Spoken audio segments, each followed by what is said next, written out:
اللہ کے رسول صلی اللہ علیہ وسلم نے مسلمانوں کو تعلیم کا ایک ذریعہ بھی سکھا دیا کہ کائنات پر اور دیگر مخلوقات پر مشاہدہ کرو اور پھر دیکھو کہ اس کے اندر کیسے کسی مومن کی مثال امبیڈڈ ہے۔ اللہ کے رسول صلی اللہ علیہ وسلم نے اس حدیث میں جو کمپیریزن کیا ہے اس کا مفہوم بہت سادہ ہے اگر ہم سمجھیں، اور ہم سب اسی پر بیس کر کے اس ٹاپک کو سمجھنا چاہ رہے ہیں کہ کیسے ہم احسن الناس بن سکتے ہیں۔ اللہ کے رسول صلی اللہ علیہ وسلم کے مطابق مومن ایک ایسی ہستی ہوتا ہے یا ایسی شخصیت رکھتا ہے جو بولتا ہے پاک بولتا ہے۔ جب کوئی چیز آفر کرتا ہے تو بہت ہی پیور چیز آفر کرتا ہے، اور جس سے معاملہ کرتا ہے اس کو تباہ و برباد نہیں کر دیتا۔ اگر یہ تینوں چیزیں ہمیں سمجھ آ جائیں تو ہمیں شہد کی مکھی سے مومن کی ریزمبلنس سمجھ آ سکتی ہے۔ آپ نے دو طرح کی مکھیاں دیکھی ہیں اپنی زندگی میں، ایک ہوتی ہے شہد کی مکھی اور ایک وہ مکھی ہوتی ہے جو آپ کے گھر میں آتی ہے جس کو ہاؤس فلائی کہتے ہیں۔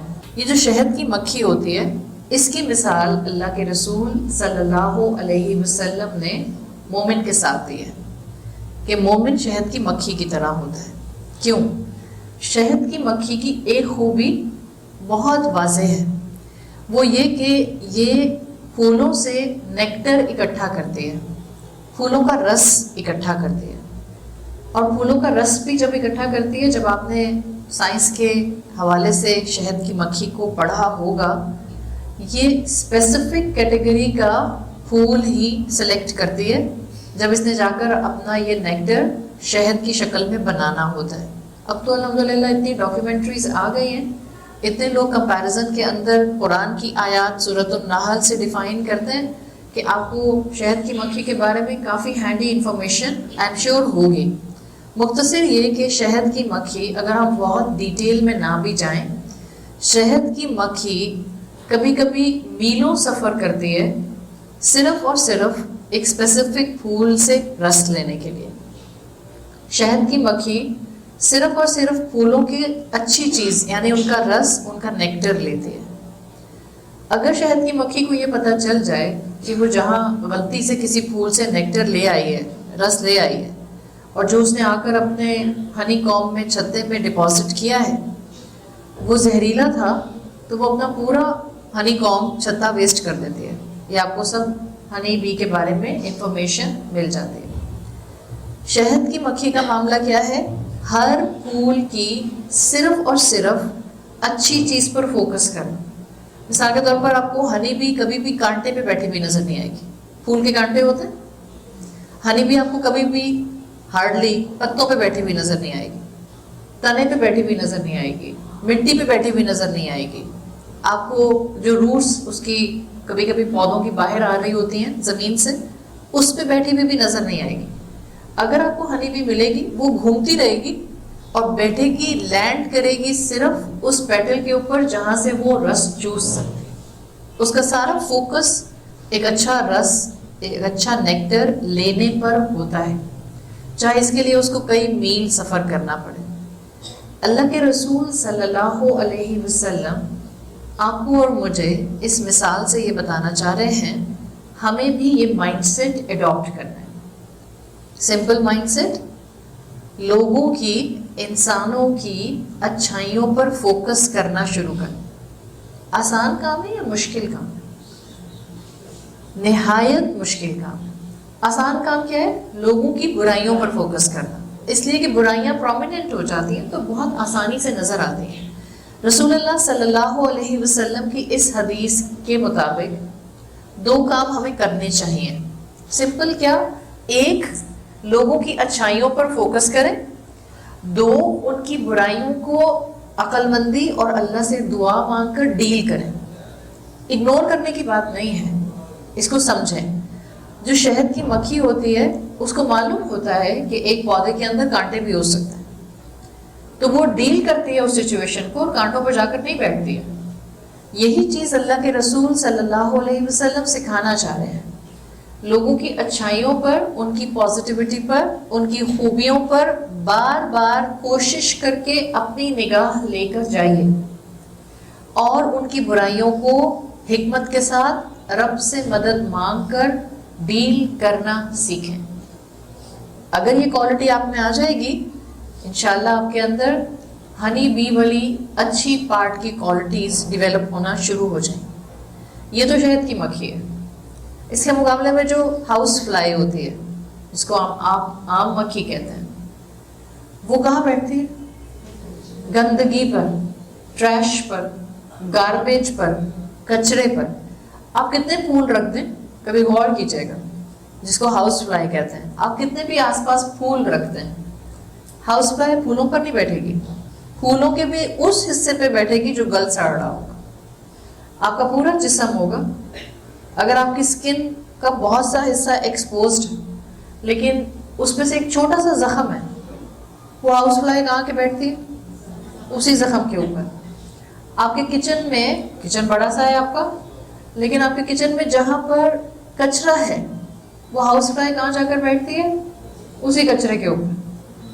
وہ کتنا بھی سفر کر لے، کتنا بھی فلائی کر لے، کتنے بھی اس کے فلائی کرنے کے راستے میں باغات آ جائیں، کیاریاں آ جائیں، پھول آ جائیں، اگر وہ بیٹھے گی تو وہ صرف اور صرف ٹریش پر بیٹھے گی، کچرے پر بیٹھے گی. اس کا مطلب ہے ہمیں خود اپنے آپ کو ایویلیویٹ کرنا ہے. کیا میرا مائنڈ سیٹ یا میری سوچ یا میری شخصیت شہد کی مکھی کی طرح کی ہے یا ہاؤس فلائی کی طرح کی ہے؟ میرا فوکس کہاں ہوتا ہے؟ ہمیں یہاں ایک دوسرے کو بتانے کی ضرورت نہیں ہے. ہم کہیں ہاں ہم سب کا فوکس تو برائیوں پر ہوتا ہے، ضرورت نہیں ہے ایک دوسرے کو بتانے کی. جب آپ قرآن کے سامنے بیٹھتے ہیں، قرآن آپ کا ایکس رے آپ کو دے دیتا ہے.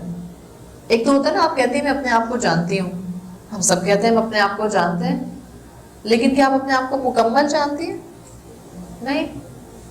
مثال کے طور پہ اس وقت آپ کے لنگس کی کیا حالت ہے، آپ کے دل کی کیا حالت ہے، آپ کے سٹمک کی کیا حالت ہے، آپ کے لیور کی کیا حالت ہے، کیا آپ جانتی ہیں؟ نہیں. اس کا مطلب ہے جب ہم کہتے ہیں کہ ہم اپنے آپ کو بہت اچھی طرح جانتے ہیں، ہم اپنے آپ کو مکمل طور پر نہیں جانتے. کچھ حصوں میں جانتے ہوں گے، کچھ کیفیات میں جانتے ہوں گے، کچھ کنڈیشنز میں جانتے ہوں گے، مکمل طرح سے نہیں جانتے ہوں گے. اس کا مطلب یہی ہے کہ جب آپ قرآن کے سامنے آ کر بیٹھتی ہیں، قرآن آپ کے سامنے آپ کی شخصیت کا ہر اینگل سے ایکس رے رکھ دیتا ہے. جب قرآن کی محفل میں آ کر بیٹھتی ہیں آپ کو اندازہ ہونے لگ جاتا ہے آپ میں کیا برائیاں ہیں، اگر آپ میں ایمان صحیح ڈائریکشن میں راسخ ہو رہا ہے. ورنہ بہت سے ایسے لوگ ہوتے ہیں جو قرآن کے سامنے آ کر بیٹھتے ہیں، برائیوں کا جانتے ہیں، منافقت کا جانتے ہیں، لیکن ان کا فوکس اپنی ذات کی بجائے آس پاس کے لوگوں پر چلا جاتا ہے. جس میں ایمان دلوں میں اترا ہوا ہوتا ہے، راسخ ہوتا ہے، وہ قرآن کے سامنے اپنا آئینہ دیکھتا ہے، اپنا ایکس رے دیکھتا ہے، اپنی خرابیاں دیکھتا ہے. یہ مائنڈ سیٹ رسول اللہ صلی اللہ علیہ وسلم ہم میں ڈیولپ کرنا چاہ رہے ہیں. آپ اپنی ذہنیت پر کام کریں. قرآن کے کورسز کرنا اب یا قرآن کی کلاسز اٹینڈ کرنا اب بہت آسان ہو گیا ہے آج سے 25 سال 30 سال پہلے کے مقابلے میں. علم پھیل رہا ہے، اور علم کا پھیلنا ہی صرف نہیں، علم پھیلانے کے ریسورسز بھی پھیل رہے ہیں. کوئی کسی علاقے میں ایک استاد نہیں ہوتا، کئی استاد موجود ہوتے ہیں، کئی ٹیچرز موجود ہوتے ہیں. اس کا مطلب ہے علم کی کمی نہیں ہے. کمی کس چیز کی ہے؟ اس علم کو شخصیت کا حصہ بنانے کی، اس علم کے مطابق زندگی گزارنے کی، اس علم کو اپنے دل اور اپنے جوارے میں ایبزارب کرنے کی. آپ بے شک مہینے میں ایک کلاس اٹینڈ کریں، لیکن وہ ایک کلاس آپ کی طبیعت کے اندر، آپ کی شخصیت کے اندر پازیٹیوٹی لے آئے، شکر گزاری لے آئے، عبادت کرنے کی توفیق لے آئے، آپ سے نرمی سے بات کرنے والا اینگل آپ کے ساتھ لا کر اٹیچ کر دے. مبارک ہے وہ ایک کلاس. آپ ہر دن مہینے کے کلاسز اٹینڈ کریں، آپ ہر وقت کلاسز اٹینڈ کریں، لیکن آپ کی شخصیت کے اندر رسول اللہ صلی اللہ علیہ وسلم والے اخلاق نہیں آئے، زبان میں شگفتگی نہیں آئے، بڑوں کا ادب نہیں آئے، چھوٹوں کو معاف کر دینے کی صلاحیت نہیں آئے، تو یہ مقام ہے کہ جہاں پر انسان اپنے لیے پریشان ہو جائے، اس لیے کہ اب یہی علم روز محشر اس کے خلاف گواہی دے گا. اتنا علم حاصل کیا، عمل کیوں نہیں کیا؟ اتنا زیادہ اپنے آپ کو فوکس میں رکھا، بات کیوں نہیں مانی؟ تو اللہ کے رسول صلی اللہ علیہ وسلم جب اس طرح کی مثالیں دیا کرتے تھے یا جب اس طرح کی انالوجیز دیا کرتے تھے تو آپ کا مقصد ہوتا تھا لوگوں کی اصلاح کرنا. اور اصلاح کرنے والے کے لیے سب سے پہلے ضروری ہوتا ہے کہ وہ اپنی اصلاح کر لے، اس لیے کہ جو بتا رہا ہے اس کے کندھوں پر بڑی ذمہ داری ہوتی ہے. جو علم دینے والے ہوتے ہیں اگر وہ واقعتاً اس علم کے مطابق زندگی گزارنے والے ہوتے ہیں، ان کی راتوں کی نیند اڑ جاتی ہے، اس لیے کہ ان کو اپنی برائیاں، ان کی اپنی خامیاں بہت ہائی لائٹڈ فارم میں نظر آتی ہیں. اللہ کے رسول صلی اللہ علیہ وسلم کی آپ خوبی دیکھیں گی کہ جو مثال آپ نے باقی لوگوں کو پریزنٹ کی وہ کیفیت آپ میں بہترین طریقے سے موجود تھی. آپ لوگوں کی صرف اور صرف خوبیوں پر نظر رکھا کرتے تھے. ابھی میں نے آپ کو کہا کہ اللہ کے رسول کے الفاظ ہیں کہ شہد کی مکھی کی خوبی یہ ہے کہ وہ کھاتی ہے تو پاک، جب کچھ آفر کرتی ہے تو پاک، جہاں لینڈ کرتی ہے تو اس کو تباہ نہیں کرتی. مومن کا معاملہ کیا ہوگا؟ بات کرتا ہے تو پاکیزہ بات کرتا ہے، دل بڑھانے والی بات کرتا ہے، دل کو کسی کے سنبھالنے والی بات کرتا ہے. جب کسی کے ساتھ کوئی چیز آفر کرتا ہے، کیسے آفر کرتی ہیں آپ کسی کو کوئی چیز؟ مثال کے طور پر آپ نے کسی کو اپنے گھر بلایا، آپ نے کسی کو ٹیکسٹ میسج کیا، آپ نے کسی کو کال کی، آپ نے کسی انسان سے بیٹھ کر گفتگو کی. اب یہ جو کراس ڈائلاگز ہو رہے ہیں، you are offering something, آپ اس انسان کو کچھ آفر کر رہے ہیں. یہ سارے معاملات آپ کے پاکیزہ ہوتے ہیں. آپ اللہ کے رسول صلی اللہ علیہ وسلم پر نظر ڈالیے. رسول اللہ صلی اللہ علیہ وسلم ہمیشہ نرم زبان سے بات کیا کرتے تھے. صحابہ کہتے ہیں ہم نے رسول اللہ سے زیادہ مدینہ میں کسی کو مسکرانے والا نہیں دیکھا. آپ صلی اللہ علیہ وسلم نہ صرف خود بہترین طریقے سے لوگوں کی خوبیوں پر نظر رکھتے تھے، بلکہ آپ نے جو امت تیار کی تھی، آپ کے امیجیٹ فالوورز صحابہ کرام رضی اللہ عنہم اجمعین، آپ صلی اللہ علیہ وسلم نے ان میں یہ کوالٹی انگرینڈ کر دی تھی. لوگوں کو اچھائیاں کرتے ہوئے دیکھ لینا، لوگوں کی اچھائیوں پر فوکس کرنا اور لوگوں کی برائیوں کو حکمت کے ساتھ ڈیل کرنا. یہ صحابہ کرام نے بھی بہترین طریقے سے رسول اللہ صلی اللہ علیہ وسلم نے ڈال دیا تھا. کیا ہم اپنی اولادوں کو ایسے ٹرین کرتے ہیں کہ ہماری اولادیں دوسروں کی کوالٹیز پر نظر رکھیں؟ انفارچونیٹلی بدقسمتی سے نہیں. اور عورتیں خاص طور پر اس معاملے میں اپنی اولادوں کو زیادہ تباہ کرتے ہیں، اس لیے کہ مردوں کا دماغ اس طرح نہیں چلتا ہے. ہوم پالیٹکس عورتوں کا ڈپارٹمنٹ، مردوں کا نہیں ہے. مرد 2+2 کرنا چاہتے ہیں موسٹ آف دا ٹائم. جو ایک پرنسپل ہے آپ کے سامنے، ہیومن سائیک کی میل پرنسپل، مرد کو 2+2 کرنا آتا ہے. عورت کہتی ہے 2+2 -2 × 2 / 2. عورت کا دماغ ایسے چلتا ہے. اب یہ آپ کی خوبی ہے یا آپ کی خامی ہے؟ یہ بتائیں. پہلے یہ بتائیں خوبی ہے یا خامی ہے؟ خوبی بھی ہے، خامی بھی ہے. اچھا، خامی کیسے؟ جب ہم نے اس کو ایک دوسرے کو نیچا دکھانے کے لیے استعمال کیا، جب ہم نے اس کو ہوم پالیٹکس کے طور پر استعمال کیا، جب آپ نے اس کو چینلائز کر لیا اور آپ کی خوبی ایسے بن گئی کہ اب آپ کے پاس الحمدللہ ملٹی ٹاسکنگ کرنے والا دماغ ہے. بائی دا وے یہ بتا دوں آپ کو، میجورٹی لوگ اب جیسے جیسے دنیا آگے بڑھ رہی ہے علم کے ساتھ ساتھ، تو لوگ کہتے ہیں جی ملٹی ٹاسکنگ کریں. سنا ہے نا آپ نے؟ سنا ہوگا آپ نے بھی. اکثر لوگ آتے ہیں وہ آپ کو کہتے ہیں جی ملٹی ٹاسکنگ کریں. ملٹی ٹاسکنگ کا مطلب کیا ہے کہ آپ کا ایک ہاتھ بچے کا کھانا بنانے میں ہے، دوسرے ہاتھ سے آپ نے بچہ پکڑا ہوا ہے، پاؤں سے آپ نے بلی پکڑی ہوئی ہے، آنکھیں آپ کی فون کے اوپر ہیں، کان آپ کے کچھ سننے میں لگے ہوئے ہیں. دس از کالڈ ملٹی ٹاسکنگ. یہی ہے ملٹی ٹاسکنگ. گھر میں عورت جو موجود ہے لٹرلی اس کی یہی حالت ہوتی ہے. ایک کام میں ایک ہاتھ ہے، دوسرا ہاتھ دوسرے کام میں ہے، دماغ کہیں اور ہے، آنکھیں کہیں اور ہیں، کان کہیں اور ہیں، اور سب کچھ کے باوجود آپ کوشش کریں کہ آپ سب کچھ سنبھال لیں. میں ایک بات آپ کو بتا دوں، اگر آپ دنیا کی کتابیں پڑھیں گے تو آپ کو پتہ چلے گا پوری دنیا میں 2% لوگ صرف ہوتے ہیں جو ملٹی ٹاسکنگ کر سکتے ہیں. 2%. باقی سارے 98% کدھر چلے گئے؟ اب ہم میں سے ہر انسان سمجھتا ہے ان 2% میں میں بھی موجود ہوں. میجورٹی انسان اس 2% میں نہیں ہے. صرف 2% انسان ہے جو ملٹی ٹاسکنگ کر سکتا ہے. Rest of the 98% they are design for mono tasking. جب آپ نماز پڑھیں آپ ملٹی ٹاسکنگ کریں گے؟ بتائیں. نہیں. جب آپ قرآن پڑھیں آپ کو ملٹی ٹاسکنگ کرنی ہے؟ آپ اپنے شوہر سے بات کریں آپ کو ملٹی ٹاسکنگ کرنی ہے؟ بیٹھی بھی آپ شوہر سے بات کریں ساتھ ساتھ فرینڈ کو میسیجز کے جواب بھی دے رہے ہیں. دس از پیتھیٹک. آپ کی توجہ آپ کے شوہر کی طرف نہیں جائے گی. کیا سکھایا اللہ کے رسول صلی اللہ علیہ وسلم نے؟ جب کسی سے بات کرتے تھے پورا اپنا پہلو اس کی طرف کر لیتے تھے، آئی کانٹیکٹ سے بات کرتے تھے. کئی دفعہ اس کا نام لیتے تھے تاکہ اس کو اپنائیت محسوس ہو. یہ سب ملٹی ٹاسکنگ ہے یا مونو ٹاسکنگ؟ مونو ٹاسکنگ ہے. آپ کھانا پکا رہی ہیں اور آپ کہتی ہیں کہ ملٹی ٹاسکنگ، ساتھ ساتھ پوچھا بھی لگا لیتی ہوں.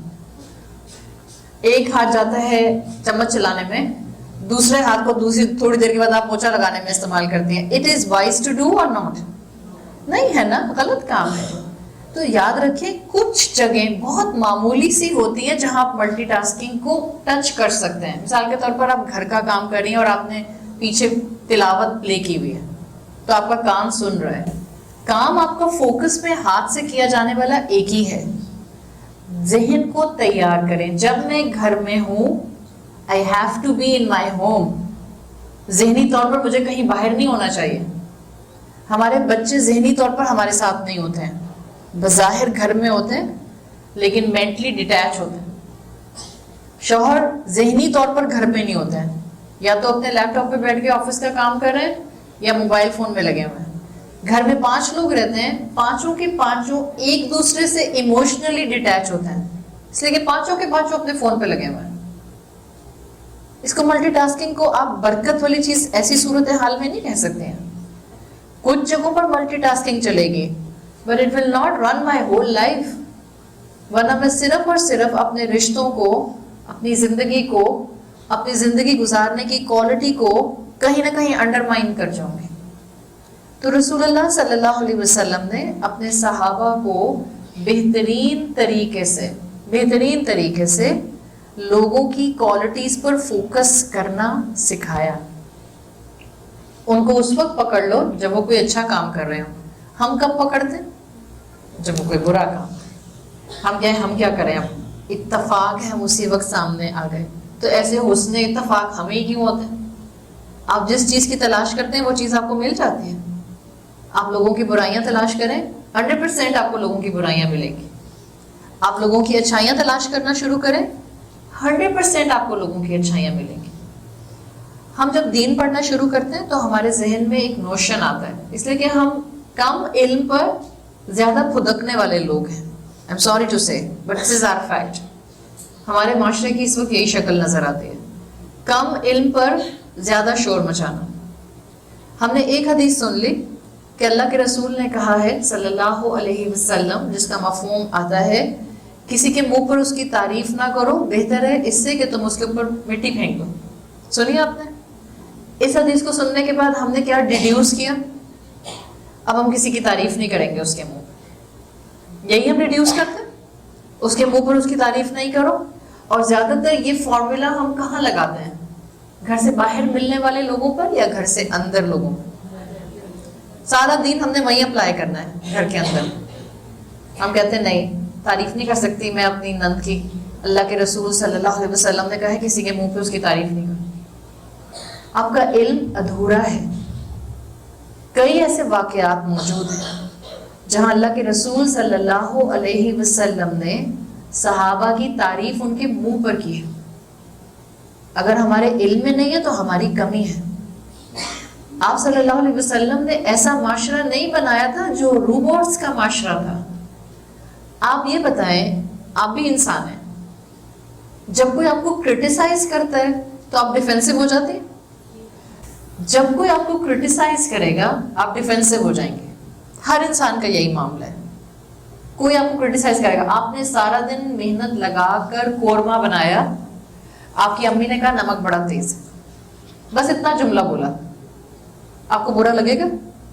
obviously ہم انسان ہیں, اس لیے کہ آپ کہیں گے سارا دن کھڑے ہو کر محنت کی, اگر تھا بھی نمک تیز تو کم سے کم بتاتی تو نہیں, کم کھاتی, دہی کے ساتھ کھا لیتی, زیادہ روٹی سے کھا لیتی, whatsoever, بٹ آپ کے دل کو تکلیف پہنچی.